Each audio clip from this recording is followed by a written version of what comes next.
देखिए यहाँ पे आज तीसरा क्वेश्चन फ्रिक्शन का ही है, दूसरे क्वेश्चनों से थोड़ा सा अलग है। क्वेश्चन क्या है, वो कह रहा है एक धातु का ब्लॉक या बक्सा एक ही चीज। कल की क्वेश्चन में कह रहा था बक्सा रखा हुआ है या ब्लॉक रखा हुआ है। ब्लॉक क्या है, हम पिंड भी कह सकते हैं, ठीक है ना। तो एक धातु का ब्लॉक एक टेबल पर रखा हुआ है जिसका टॉप भी धातु का है। कहने का मतलब हो रहा है कि जिस टेबल पे रखा हुआ है उसका भी ऊपर का जो टॉप है, सरफेस है, सतह है, वो भी काय की है, धातु की। और बक्सा भी काय का है, धातु का है। तो दोनों चीजें धातु की हो गई। वो कह रहा है धातु के लिए धातु का घर्षण कोण कितना है, 10 डिग्री, यानी हमें फाई दिया है। फाई कितना दिया है, 10 डिग्री। आई बात समझ में।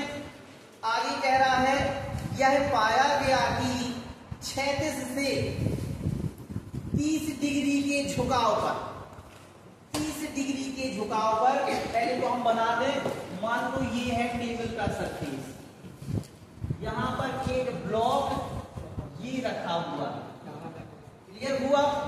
अब हमने बताया था कि जहां से हम ऐसा बनाए, सीधा सा कॉन्सेप्ट है, हमने एक एरो ऐसा बना दिया, ये भार और प्रतिक्रिया दिखा रहा है, और एक एरो ऐसा बना दिया, ठीक है।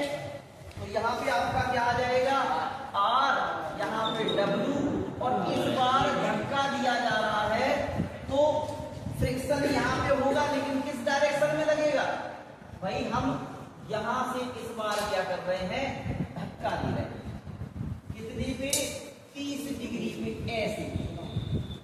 ऐसे हम 30 डिग्री पे धक्का दे रहे हैं। अब ये किस साइड धक्का लग रहा है, उस साइड। तो फ्रिक्शन हमेशा विपरीत दिशा में लगता है। तो एफ लिखा इस तरफ है, लेकिन लगेगा किस तरफ, इस तरफ। नहीं आई बात समझ है भाई। हमने क्या बताया हमेशा कि फ्रिक्शन हमेशा कैसे लगेगा, गति की विपरीत दिशा में। अब धक्का हम किसी चीज को ऐसे खिसकाएंगे, उस तरफ खिसकाएंगे, तो फ्रिक्शन अपोजिट में लगना चाहिए। तो फ्रिक्शन हमारा एफ लिखा यहाँ है, ऐसे लगेगा, ये हमारा पी होगा, ठीक है। इसी का वेक्टर ये आ जाएगा। क्लियर हुआ कि नहीं हुआ, ठीक है।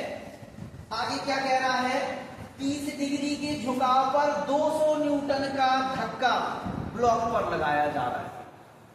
कितने, 200 न्यूटन का धक्का।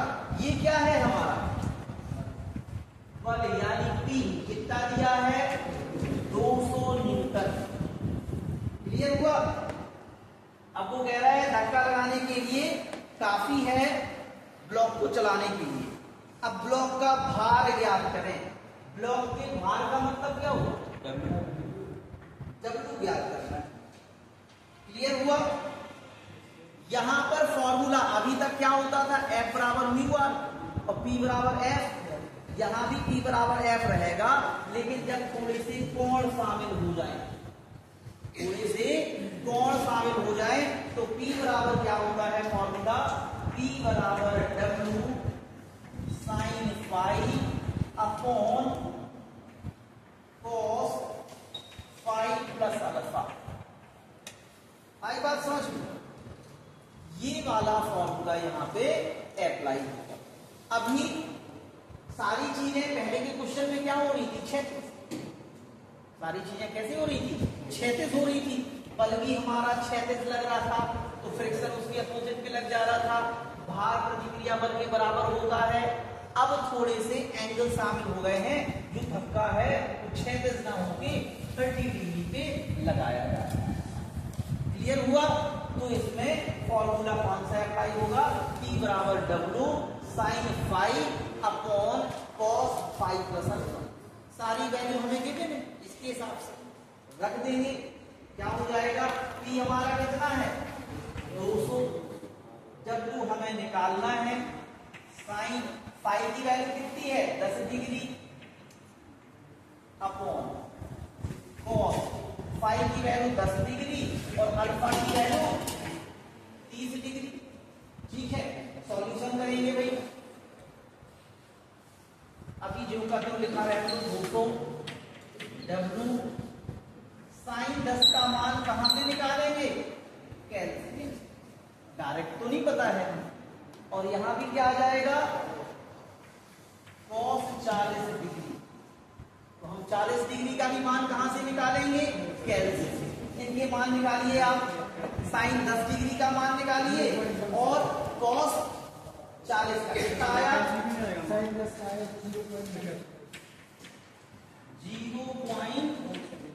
0.17।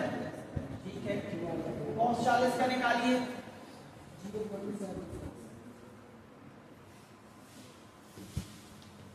कितना आया भैया? 0.1736। अच्छे से देखिए।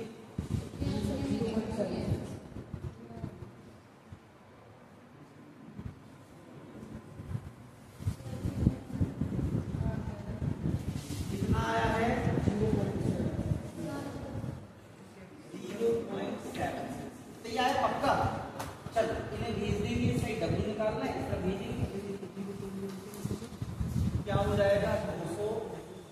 ये नीचे वाले नंबर कहाँ जाएंगे? मल्टी में 0.76। ऊपर वाला नंबर कहाँ जाएगा? 0.17 इक्वल W। अब अगर कैलसी से कर रहे हैं तो आंसर सीधा सीधा आएगा। कैलसी से नहीं कर रहे हैं तो काटिए कीजिए और फिर आंसर आ जाएगा। करिए सॉल्व।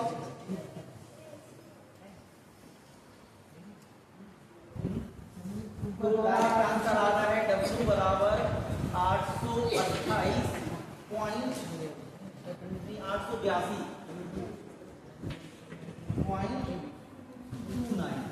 और ये काय में आ रहा है? न्यूटन। ये आपका फाइनल। ठीक है, एक बार समझा दें हम फिर से। देखें, एक बार रिपीट करेंगे। क्वेश्चन क्या कह रहा है? यहाँ पे एक धातु का ब्लॉक, बक्सा भी कह सकते, एक ही बात थी, एक टेबल के ऊपर रखा हुआ है जिसमें टेबल का टॉपिक क्या है? धातु का ही बना हुआ। उन दोनों के बीच 10 डिग्री पर घर्षण लग रहा है और उसमें कितने का?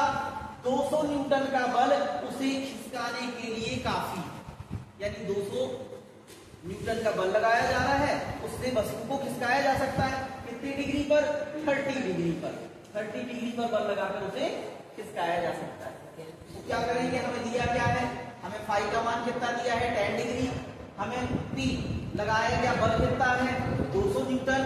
वो कह रहा है काय की गणना कीजिए? उस ब्लॉक के भार की गणना कीजिए, यानी डब्ल्यू की गणना कीजिए। तो डब्ल्यू बराबर क्वेश्चन मार्क लगा दिया। हमें पता है जब एंगल दिया हो तो पी का फॉर्मूला क्या होता है? ये बात। तो पी बराबर क्या हो गया? डब्ल्यू साइन थीटा या phi, W sine phi upon cos phi plus alpha. सबकी वैल्यू रख देंगे। अब इनकी वैल्यू आप जानते नहीं है, 10 डिग्री हो गया, 40 डिग्री हो गया, तो इनकी वैल्यू कहां से निकाल लेंगे? कैलसी। ठीक है, एक कैलकुलेटर होता है जो कि अलाउ होता है मैकेनिक्स में, वो आप खरीद लेंगे और उसकी मदद से आप क्या करेंगे? ये सारी वैल्यू निकाल। ठीक है, अगर मान लो आपके पास नहीं है कैलसी और आपको वहां यूज करना है तो एक साइन और कॉस टेबल आती है।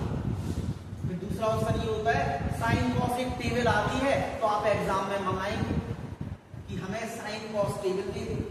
वहां से आप वैल्यू देख सकते हैं, तो वो वैल्यू देख के डायरेक्ट नोट कर देंगे।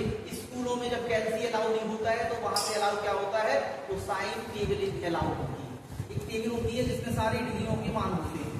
अब उसे देखना भी आना चाहिए आपको, ऐसे थोड़ी कि डायरेक्ट देखो सीधा मिल जाएगा। वहां पे भी हमें उसे देखने की प्रैक्टिस करनी होती है। ठीक है ना? तो वहां से मान रख सकते हैं और वरना कैलसी तो अलाउ है ही, तो एक कैलसी खरीद लीजिए। अच्छा, नॉर्मल वाला कैलसी लेना है, स्टैंडर्ड नहीं लेना है। स्टैंडर्ड अलाउ नहीं होता है, नॉर्मल कैलसी अलाउ होता है। अब ये जैसे पूछ रही है दीपिका कि कौन सा कैलसी सर? ये है कैलसी। हमें वो कैलकुलेटर लेके नहीं आ जाना, घर वाला ना अंदर लाने मिलेगा, फेंक दिया जाएगा। तो ये वाला कैलसी जो इंजीनियरिंग कैलसी है, इसमें ना पे की आवाज आती है ना शोर होगा। घर वाले में होती ना, बटन दबाओ टे टे टे, नहीं आता, इसमें नहीं आती। तो ये वाला कैलसी अलाउ होगा। इसमें भी 1-2 टाइप के आते हैं वैरायटी, तो नॉर्मल वाला अलाउ होगा आपके मैकेनिक्स में। फिर जो लोग सिविल मैकेनिकल हैं उनके लिए फिर थोड़ा सा स्टैंडर्ड वाला थर्ड सेम फोर्थ सेम में लग जाता है, लेकिन उसमें भी 2-3 टाइप आते हैं। मेमोरी वाले आते हैं, वो ना चलेंगे कि मेमोरी वाला लेके आ जाओ, समझे? चलिए ठीक है, इसकी मदद से हम फाइनल आंसर निकाल लेंगे। बंद कर दो।